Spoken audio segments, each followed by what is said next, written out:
ഇതിപ്പം ഞാൻ എന്ത് ഡ്രസ് ഇട്ടാലും ഇപ്പൊ നിങ്ങൾ പറയുന്ന പർദ്ദ ഇട്ടിട്ട് പോയാലും എനിക്ക് തോന്നുന്നു എനിക്ക് ഇങ്ങനെയുള്ള കമന്റ്സ് വരാൻ എല്ലാ ചാൻസും ഉണ്ട്. എനിക്ക് കംഫർട്ടായിട്ടുള്ള വസ്ത്രമാണ് ഞാൻ ധരിക്കുന്നത്. പിന്നെ നമ്മൾ ഓരോ ഒക്കേഷനും അത് നോക്കിയിട്ട് തന്നെ ആയിരിക്കും വസ്ത്രം തിരഞ്ഞെടുക്കുന്നതും. എനിക്ക് കംഫർട്ടാണ്. അവിടെ ഉള്ള നിൽക്കുന്ന ആളുകൾക്കും അതിലൊരു ബുദ്ധിമുട്ടോ ഒരു പ്രശ്നമുള്ളതായിട്ട് എനിക്ക് തോന്നിയിട്ടില്ല. നമ്മൾ ഇൻവൈറ്റ് ചെയ്യുന്ന ആളുകൾക്ക് പ്രശ്നമായിട്ട് തോന്നിയിട്ടില്ല. പിന്നെ ആർക്കാണ് പ്രശ്നം എന്ന് ചോദിച്ചാല് അതും ഈ ഫോണിനുള്ളിലുള്ള ഒരു വലിയ ശതമാനത്തിൽ ഒരു കുഞ്ഞു ശതമാനം ആളുകൾക്ക് മാത്രമേ ഉള്ളൂ.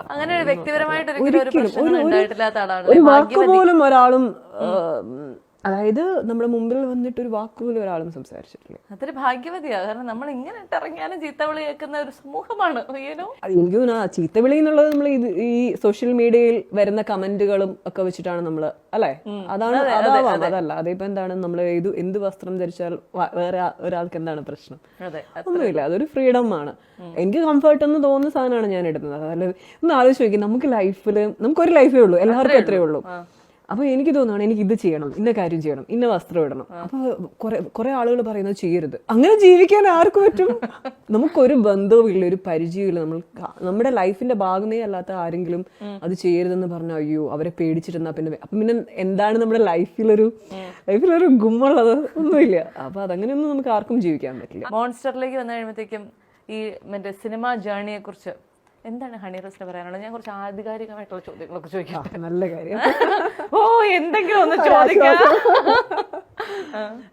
മോൺസ്റ്റർ ആദ്യം ഈ കഥ എൻ്റെ അടുത്ത് വൈശാഖ് സാർ പറഞ്ഞു തരുമ്പോൾ അദ്ദേഹം പറഞ്ഞൊരു കാര്യം, ഇത് ബാമിലിയുടെ മൂവിയാണ്. അപ്പൊ അതേ സീരിയസ്നെസ്സോട് കൂടി വേണം ഈ സിനിമ ചെയ്യാനായിട്ട്. ബാക്കി ഈവൻ ലാൽ സാറിന്റെ കഥാപാത്രം പോലും വന്നു പോവാണ്, ബാമിനിക്ക് സപ്പോർട്ടീവായിട്ട് നിന്ന് വന്നു പോകുന്ന ഒരു കഥാപാത്രമാണ്. അപ്പൊ അത്ര സൂക്ഷിച്ച് ചെയ്യണമെന്നും പറഞ്ഞാണ് അദ്ദേഹം ഈ സിനിമ തരുന്നത്. പക്ഷെ ആ സിനിമയെ കുറിച്ച് കേട്ട ഏറ്റവും വലിയൊരു നെഗറ്റീവ് ഫീഡ്ബാക്ക് എന്ന് പറയുന്നത് ഒത്തിരി ഡബിൾ മീനിങ്ങുകൾ ആ സിനിമയിൽ ഉണ്ടായിരുന്നു എന്നുള്ളതാണ്.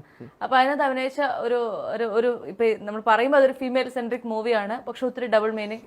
ഇതൊരു കോൺട്രഡിക്ഷൻ ആയിട്ട് തോന്നിയിരുന്നോ എപ്പോഴെങ്കിലും? നമ്മൾ ചെയ്യുന്ന സമയത്ത് ഡെഫിനറ്റ്ലി ആ സാധനങ്ങൾ ഉണ്ടായിരുന്നു. പക്ഷെ ആ ലക്കി സിംഗ് എന്ന് പറയുന്ന അദ്ദേഹത്തിന്റെ ഒരു കഥാപാത്രം ട്രീറ്റ് ചെയ്തേക്കുന്ന അങ്ങനെയാണ്. ഒരു ഭയങ്കര വഷളനായിട്ടുള്ള ഒരു ചൊറിയനായിട്ടുള്ള ഒരു കഥാപാത്രം. അങ്ങനെയുള്ള കഥാപാത്രം നമ്മുടെ സൊസൈറ്റിയിലുണ്ട്, ഇല്ലേ? ഒത്തിരി പേരുണ്ട്. നമ്മള് ഇപ്പം ഒന്ന് റോഡിൽ കൂടെ നടന്നാൽ കേൾക്കാം എന്തൊക്കെ കമന്റുകളും കാര്യങ്ങളും വരും എന്നുള്ളത്. അപ്പൊ അങ്ങനെ ഒരു ആളെ പോർട്രേ ചെയ്യണമെന്നുണ്ടെങ്കിൽ ഇങ്ങനത്തെ കുറച്ച് ഡയലോഗ്സ് അതിന്റെ പേരിലാണ് വെച്ചിരുന്നത്. അപ്പം ഡെഫിനറ്റ്ലി പടം ഇറങ്ങി കഴിഞ്ഞിട്ട് ഈ പറഞ്ഞതുപോലെയുള്ള അത് ഒഴിവാക്കാമായിരുന്നു എന്നുള്ള കുറെ സാധനങ്ങൾ കേട്ടിരുന്നു. അത് ഒരു സിനിമ ഒരു റൈറ്ററുടെയും ഒരു ക്രിയേറ്ററുടെ അവകാശമാണ്. അതിൽ എനിക്ക്